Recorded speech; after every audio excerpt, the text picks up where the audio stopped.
اللہ وبرکاتہ۔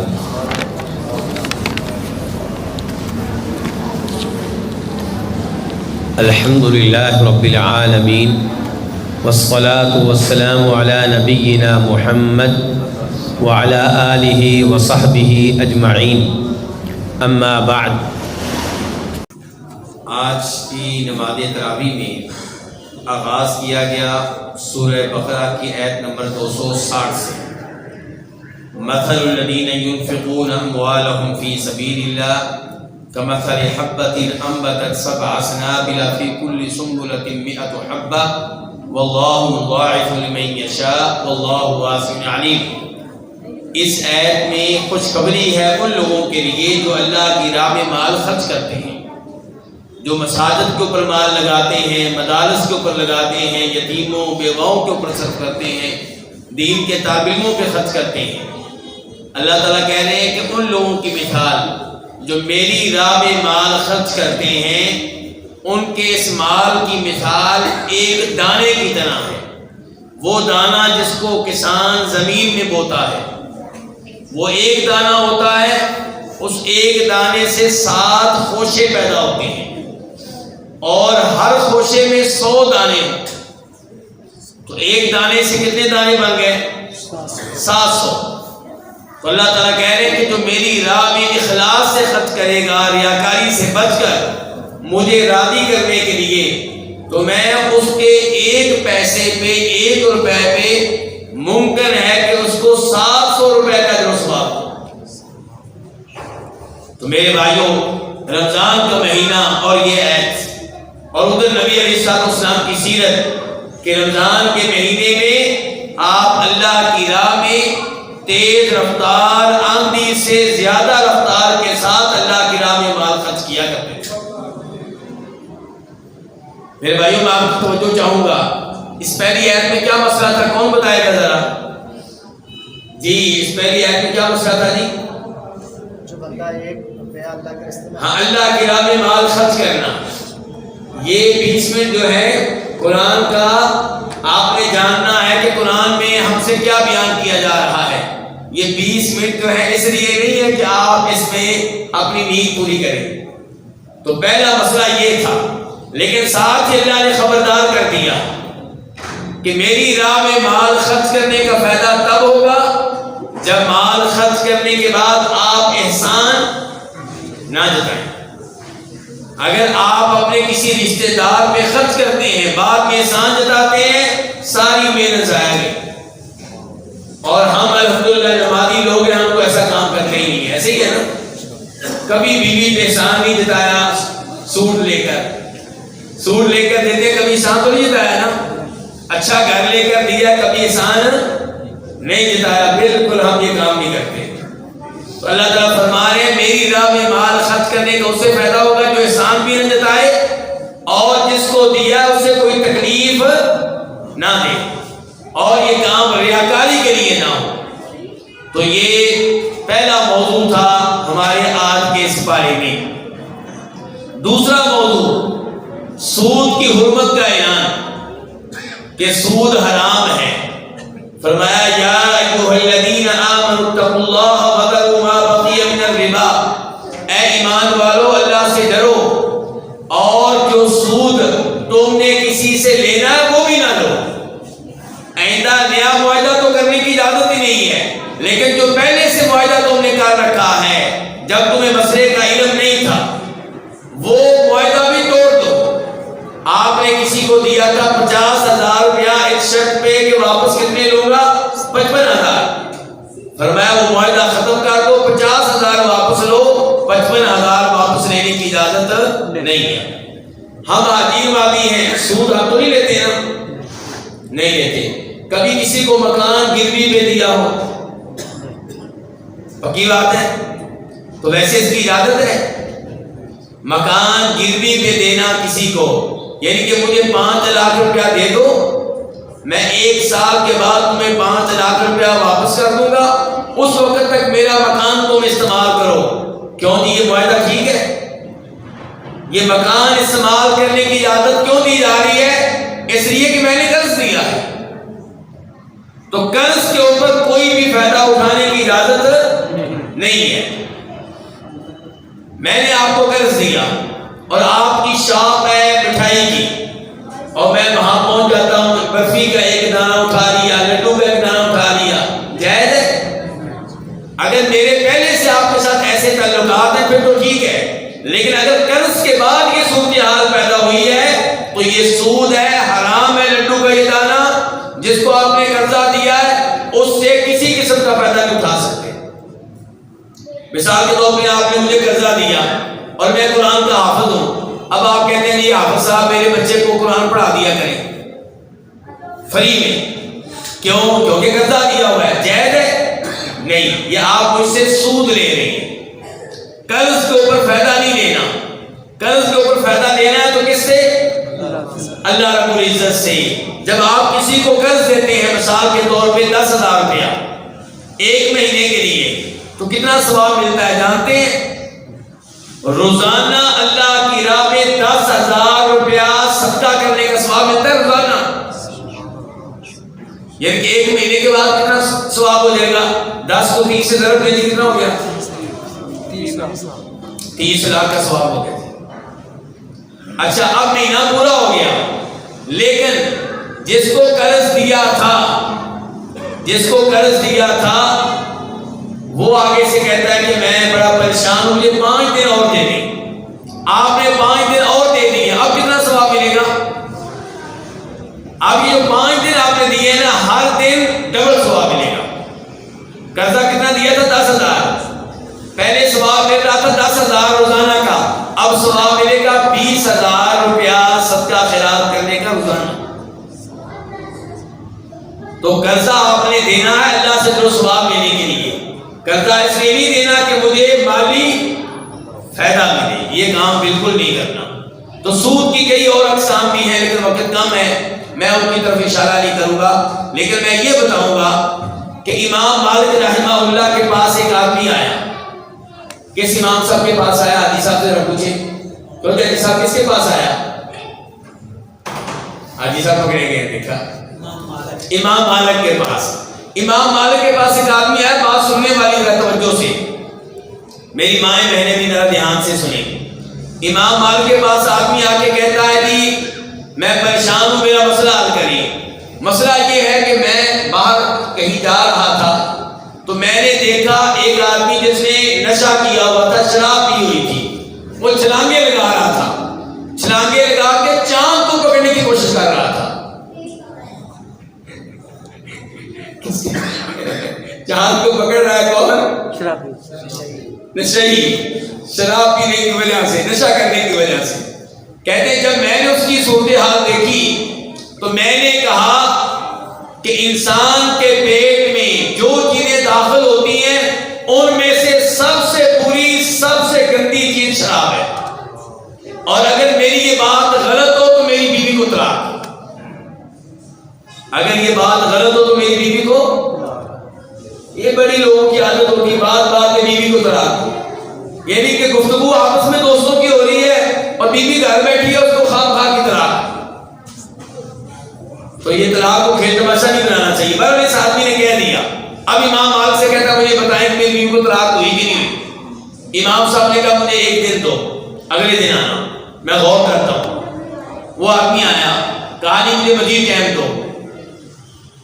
پھر وہ آدمی آیا, امام صاحب کہنے لگے میں نے قرآن کریم پڑھ کر دیکھا, میں نے نبی علیہ السلام کی احادیث پہ غور کیا تو میں اس نتیجے پہ پہنچا ہوں کہ انسان کے پیٹ میں جو سب سے بری چیز داخل ہوتی ہے وہ شراب نہیں ہے. شراب بری چیز ہے لیکن کوئی چیز اس سے بھی بری ہے اور وہ ہے سود. اس لیے تمہاری بیوی کو طلاق ہو گئی.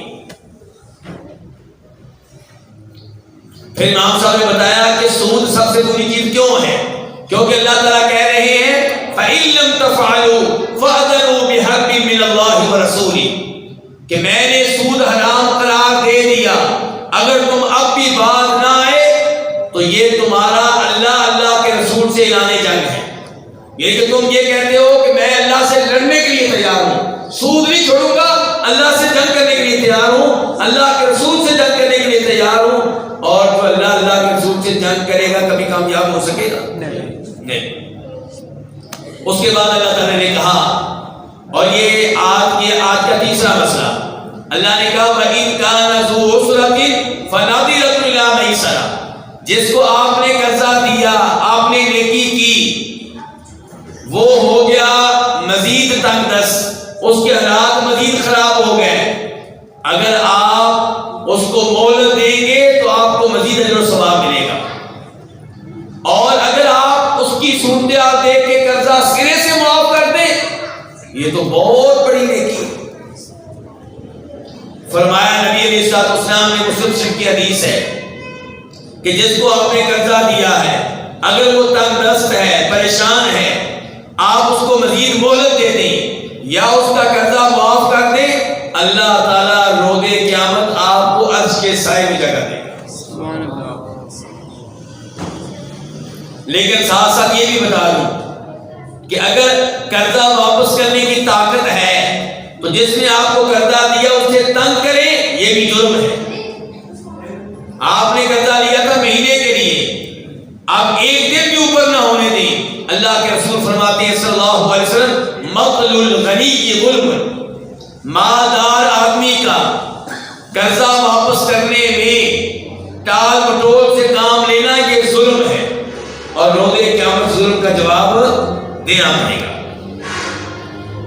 آج کے درس کا مسئلہ نمبر 4، اللہ تعالیٰ فرماتے ہیں وَاسْتَشْهِدُوا شَهِيدَيْنِ مِن رِجَالِكُمْ، جب آپ کسی کو قرض دیں، کسی سے قرض لیں، کسی کے ساتھ بیع کریں، لین دین کریں، گاڑی بیچیں، موٹر سائیکل بیچیں، 2 گواہ بنا لیں۔ کتنے گواہ بنا لیں؟ 2، اور یہ 2 گواہ مرد ہونے چاہیے۔ اگر 2 مرد نہیں ملتے تو 1 مرد اور 2 عورتیں بنا لیں۔ تو یہ قرآن و حدیث کی تعلیمات ہیں، ہم ان پہ عمل نہیں کرتے، بعد میں کہتے ہیں جی میرے پیسے وہ کھا گیا، مکر گیا، مانتا ہی نہیں ہے جی۔ پہلے دوستی جناب عروج پہ ہوتی ہے، اس وقت شریعت کو نظر انداز کر دیتے ہیں، نہ کوئی معاہدہ کرتے ہیں، نہ کوئی گواہ بناتے ہیں، اور بعد میں پوری زندگی روتے رہتے ہیں۔ تو شریعت کے احکام کی پابندی کریں گے تو اللہ تعالیٰ آپ کے مال کو محفوظ رکھے گا۔ آج کے درس کا 5واں مسئلہ، سورہ بقرہ کی آخری 2 آیتیں، جانتے ہیں ان کی شان، ان کا مقام و مرتبہ؟ فرمایا نبی علیہ الصلوۃ والسلام نے، سورہ بقرہ کی آخری 2 آیتیں جو انسان رات کو پڑھے گا، یہ 2 آیتیں اس کے لیے کافی ہو جائیں گی۔ کیا ہو جائیں گی؟ کافی، یعنی کہ ہر شر سے اس کو بچائیں گی، ہر شیطان سے اس کو محفوظ رکھیں گی۔ سورہ بقرہ کی آخری 2 آیتیں کب پڑھنی ہے؟ ہر رات کو سونے سے پہلے، چاہے مغرب کے بعد پڑھ لیں، چاہے عشاء کے بعد پڑھ لیں، سونے سے پہلے کسی بھی وقت پڑھ لیں۔ اور جب نبی علیہ الصلوۃ والسلام گئے تھے معراج پہ تو آپ کو 3 تحفے دیے گئے تھے۔ کتنے تحفے دیے گئے تھے؟ 3۔ یاد کریں گے سبق، کتنے تحفے دیے گئے تھے؟ 3۔ نمبر 1 آپ کو تحفہ دیا گیا تھا 5 نمازیں، یہ ہے پیغام معراج۔ نمبر 2 آپ کو تحفہ دیا گیا تھا کہ خوشخبری دی گئی کہ آپ کی امت کا جو شخص اس حال میں فوت ہوا کہ اس نے اللہ کے ساتھ کسی کو شریک نہ کیا، اس کو بالآخر معافی مل جائے گی، بالآخر جنت میں پہنچ جائے گا۔ اور تیسرے نمبر پہ آپ کو دی گئی تھی سورہ بقرہ کی آخری 2 آیتیں۔ تو یہ آخری 2 آیتیں بڑی عظیم آیتیں ہیں، زبانی یاد کریں، بچوں کو یاد کروائیں، اور ان میں ایمان کے بارے میں گفتگو ہے کہ کن کن چیزوں پہ ایمان لانا ہے، اللہ پہ، اللہ کے رسولوں پہ، اللہ کے فرشتوں پہ۔ اور یہ درست نہیں ہے کہ آپ ایک نبی پہ ایمان لائیں، دوسرے پہ ایمان نہ لائیں، موسیٰ علیہ السلام پہ ایمان نہ لائیں، عیسیٰ علیہ السلام، موسیٰ علیہ السلام پہ ایمان لائیں، عیسیٰ علیہ السلام کو نبی نہ مانیں جیسا کہ یہودی کرتے ہیں غلط، یا آپ موسیٰ علیہ السلام کو مانیں، عیسیٰ علیہ السلام کو مانیں، محمد رسول اللہ کو نہ مانیں جیسا کہ عیسائی کرتے ہیں، یہ بھی غلط صلی اللہ علیہ وسلم۔ اور صحیح کون ہے؟ مسلمان، جو سارے نبیوں کو مانتے ہیں، سب پہ ایمان لاتے ہیں۔ اس کے بعد اللہ نے بیان کیا ہے 2 آیتوں میں، سمعنا وأطعنا۔ مسلمان بندہ وہ ہے جو اللہ کا آرڈر دھیان سے سنتا ہے اور پھر کہتا ہے یا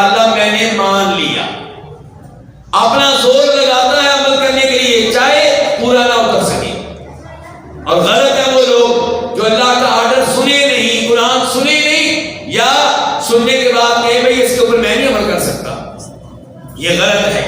آپ کوشش کریں، اللہ تعالیٰ آپ کی کوششوں میں برکتیں ڈالے گا۔ اس کے بعد اللہ نے انہی آیات میں بتایا کہ مسلمان بندے یہ دعا کرتے ہیں کہ یا اللہ اگر ہم بھول جائیں، غلطی کر بیٹھے تو ہمارا حساب نہ کرنا، یا اللہ ہم پہ ایسا بوجھ نہ ڈال جو ہم برداشت نہ کر سکیں، یا اللہ ہمارے گناہ معاف کر دے، یا اللہ ہم پہ رحم فرما، یا اللہ تو ہی ہمارا مولا ہے۔ مسلمانوں کا مولا کون ہے؟ اللہ، مالک، مدد کرنے والا، مشکل کشا، حاجت روا کون ہے؟ ایک اللہ ہے۔ اللہ کے علاوہ کوئی مولا نہیں ہے۔ ہاں، مولا کا ایک اور معنی ہوتا ہے محبوب، دوست۔ تو اس معنی میں جناب علی بھی ہمارے مولا ہے، جناب علی مولا ہے، یعنی کہ ہمارے محبوب ہیں، ہم ان سے محبت کرتے ہیں۔ لیکن اگر کوئی کہے مولا علی یعنی کہ مشکل کشا علی، تو یہ غلط ہے، یہ درست نہیں ہے۔ اس کے بعد سورہ آل عمران شروع ہوگی آج ہی، اور اس کے آغاز میں اللہ نے بیان کیا ہے کہ قرآن کریم کی کچھ آیتیں محکم ہیں، کچھ متشابہ ہیں۔ متشابہ کا مطلب یہ ہے کہ ایسی آیتیں ہیں جن میں کئی لوگوں کو شبہ لگ جاتا ہے، وہ ان کو صحیح معنوں میں سمجھ نہیں پاتے۔ تو ایسے لوگوں کو چاہیے کہ ایسی آیتوں کو سمجھنے کے لیے دیگر آیتوں کی طرف رجوع کریں۔ مثال کے طور پہ اللہ نے کہا کہ عیسیٰ علیہ السلام میرا کلمہ ہے۔ عیسیٰ علیہ السلام کیا ہے؟ میرا کلمہ ہے۔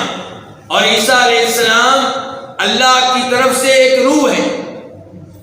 اب جناب عیسائیوں نے نعرہ لگا دیا کہ تمہارے قرآن نے بھی مان لیا کہ عیسیٰ علیہ السلام اللہ کا کلمہ، اللہ کی طرف سے روح ہے، پتہ چلا اللہ کے بیٹے ہیں، جبکہ یہ بات غلط ہے۔ قرآن کریم میں یہ بھی آیا ان هو الا عبد انعمنا علیہ، وہ اللہ تعالیٰ کے ایک کیا ہے؟ بندے ہیں، بیٹے نہیں ہیں، اللہ کے بندے ہیں۔ ان مثل عیسیٰ عند اللہ کمثل آدم، اگر تم عیسیٰ علیہ السلام کو اس لیے اللہ کا بیٹا قرار دیتے ہو کہ بغیر باپ کے پیدا ہوئے ہیں، تو آدم علیہ السلام تو بغیر باپ اور بغیر ماں کے پیدا ہوئے ہیں۔ تو جب آپ ایسی آیات پہ غور کریں گے تو جس ایت سے آپ کو شبہ لگا تھا وہ شبہ دور ہو جائے گا۔ انہی آیات میں سے جو آج تلاوت کی جائیں گی، ایک آیت ہے قل ان کنتم تحبون اللہ فاتبعونی، کہ اے مسلمانوں تم کہتے ہو کہ ہمیں اللہ سے بڑی محبت ہے، اور اللہ سے محبت ہونی چاہیے کہ نہیں ہونی چاہیے؟ سب سے زیادہ محبت کس سے ہونی چاہیے؟ اللہ تعالیٰ سے۔ لیکن اللہ تعالیٰ کہتے ہیں دعویٰ کافی نہیں ہے، محبت کو ثابت کر کے دکھائیں۔ محبت صحیح معنوں میں ہونی چاہیے۔ علامت کیا ہوگی محبت کی؟ فرمایا میرے نبی کی باتیں مانو، میرے نبی کے نقش قدم پہ چلو، میرے نبی کی سنتیں اپناؤ، تو میں مان لوں گا تم مجھ سے محبت کرتے ہو، اور پھر میں تمہیں اپنا محبوب بنا لوں گا۔ دعویٰ کیا تھا کہ ہم اللہ سے محبت کرتے ہیں۔ اللہ نے کہا میرے نبی علیہ السلام کی پیروی کرو، میں تم سے محبت کروں گا اور تمہارے گناہ معاف کر دوں گا۔ تو پھر محبت کا معیار کیا ہے؟ اللہ کے نبی کی کیا کرنا؟ لیکن آج کے لوگ نبی علیہ السلام سے محبت کا نعرہ تو لگاتے ہیں، لیکن آپ کی احادیث پہ عمل نہیں کرتے۔ اس کے بعد آج کے مسائل میں سے ایک مسئلہ یہ ہے کہ زکریا علیہ السلام کی نگرانی میں تھی سیدہ مریم۔ زکریا علیہ السلام جب ان کے کمرے میں جاتے تو دیکھتے طرح طرح کا پھل موجود ہے، کہتے مریم یہ پھل کہاں سے آیا؟ وہ جواب دیتی کس کی طرف سے ہے؟ اللہ کی طرف سے ہے، اور اللہ جس کو چاہتا ہے بغیر حساب کے رزق دیتا ہے۔ زکریا علیہ السلام بڑے حیران ہوتے کہ ایسا پھل جس کا موسم نہیں ہے اور ویسے بھی کمرہ بند ہوتا ہے، یہ کہاں سے آ جاتا ہے؟ جب سیدہ مریم نے بتایا کہ اللہ دینے والا ہے تو جناب زکریا کے ایمان میں مزید اضافہ ہو گیا۔ پہلے بھی اللہ کے نبی تھے، مومن تھے، لیکن ایسی بات دیکھ کے انسان کا ایمان بڑھ جاتا ہے۔ کیوں جی ہمارا بھی ایمان کبھی بڑھتا ہے کہ نہیں بڑھتا؟ رمضان کے مہینے میں ایمان بڑھ جاتا ہے نا، آخری عشرے میں اور بڑھ جاتا ہے۔ تو زکریا علیہ السلام نے ادھر ہی دعا کی، ہنالک دعا زکریا ربہ، کہا یا اللہ جیسے تو نے مریم کو پھل دیا ہے، وہ پھل جس کا موسم نہیں ہے، ایسے ہی میں اگرچہ بوڑھا ہوں، میری بیوی باندھ ہے، اولاد ملنے کی عمر نہیں ہے، لیکن یا اللہ تو دے سکتا ہے۔ نبی اولاد کس سے مانگ رہے ہیں؟ اللہ سے۔ نبی بھی محتاج ہے کس کے؟ اللہ کے۔ اللہ نے دعا قبول کی اور ان کو اولاد دی۔ ان کے بیٹے کا نام کیا ہے؟ کون بتائے گا؟ یحییٰ علیہ السلام۔ اللہ تعالیٰ نے یہ واقعہ بیان کرنے کے بعد کہا ہے ذالک من انباء الغیب، یہ غیب کی باتیں ہیں اے اللہ کے نبی، یہ ہم آپ کو بتا رہے ہیں۔ جب سیدہ مریم کے بارے میں فیصلہ ہو رہا تھا کہ ان کی کفالت کون کرے گا، قرآن دادی ہو رہی تھی، اے اللہ کے نبی آپ وہاں پہ موجود، وما کنت لدیہم، آپ وہاں پہ موجود، پتا چلا اللہ کے نبی حاضر ناظر، اللہ کہہ رہے آپ وہاں پہ موجود نہیں تھے۔ اللہ کہہ رہے ہیں یہ باتیں ہم نے آپ کو بتائی ہیں۔ تو کیا اللہ نے نبی علیہ السلام کو ساری غیب کی باتیں بتا دی ہیں؟ فرمایا نہیں، ذالک من انباء الغیب، ہم نے آپ کو غیب کی چند باتیں بتائی ہیں۔ غیب کا ٹوٹل علم کس کے پاس ہے؟ اللہ کے پاس ہے۔ اس کے علاوہ چوتھا سپارہ بھی آج شروع ہو جائے گا، تو اس کے آغاز میں اللہ نے بیان کیا ہے کہ لوگوں پہ واجب ہے کہ بیت اللہ کا حج کریں جس کے پاس طاقت ہے۔ اور میرے بھائیوں، ہم میں سے بہت سے ایسے بھائی ہیں جو حج کرنے کی طاقت رکھتے ہیں پھر بھی حج نہیں کرتے، سمجھتے ہیں کہ میں غریب ہوں۔ آپ غریب نہیں ہیں، حساب کتاب کریں ذرا۔ آپ کا حج میں کتنے مہینے رہ گئے تھی؟ 2-3 مہینے رہ گئے، صحیح ہے؟ 2-3 مہینے کا خرچہ گھر چلانے کے لیے آپ کے گھر میں موجود ہے؟ موجود ہے۔ اس کے علاوہ بھی گھر میں 10 لاکھ 20 لاکھ روپے پڑا ہوا ہے، تو حج کیسے فرض نہیں ہے؟ فرض ہے۔ بینک اکاؤنٹ میں پڑا ہوا ہے، آپ کی زمینیں ہیں، آپ کے پلازے ہیں، کون کہتا ہے آپ پہ حج فرض نہیں ہے؟ آپ پہ حج فرض ہے۔ تو اپنی خبر میں ذرا اپنے معاملات کو چیک کریں۔ اور آخری بات یہ کہ وَلْتَكُن مِّنكُمْ أُمَّةٌ يَدْعُونَ بِالْخَيْرِ وَيَأْمُرُونَ بِالْمَعْرُوفِ وَيَنْهَوْنَ عَنِ الْمُنكَرِ وَأُولَٰئِكَ هُمُ الْمُفْلِحُونَ۔ اللہ تعالیٰ کہتے ہیں ایک کام مسلسل کرتے رہنا ہے تم لوگوں نے اگر آپ کامیابی چاہتے ہیں۔ وہ کیا؟ ہر ایک کو خیر کی دعوت دینا، ہر ایک سے کہنا رمضان کا مہینہ آ گیا میرے بھائی روزے رکھ، رمضان کا مہینہ آ گیا میرے بھائی تراویح پڑھنے کے لیے کیوں نہیں جاتا تو؟ رمضان کا مہینہ آ گیا اب بھی تو سگریٹیں پی رہا ہے، رمضان کا مہینہ آ گیا اب بھی تو فلمیں دیکھ رہا ہے۔ تو نیکی کا حکم دینا، برائی سے روکنا ہم سب کی ذمہ داری ہے۔ اگر یہ کام کرتے رہیں گے تو ہم کامیاب ہیں۔ اللہ تعالیٰ ہمیں کامیابی کے راستے پہ لگائے، اور اللہ تعالیٰ ہمیں پیار و محبت کے ساتھ قاری صاحب سے نماز میں قرآن سننے کی توفیق عنایت فرمائے۔ وصلی اللہ تعالیٰ علی نبینا محمد وعلی آلہ وصحبہ اجمعین۔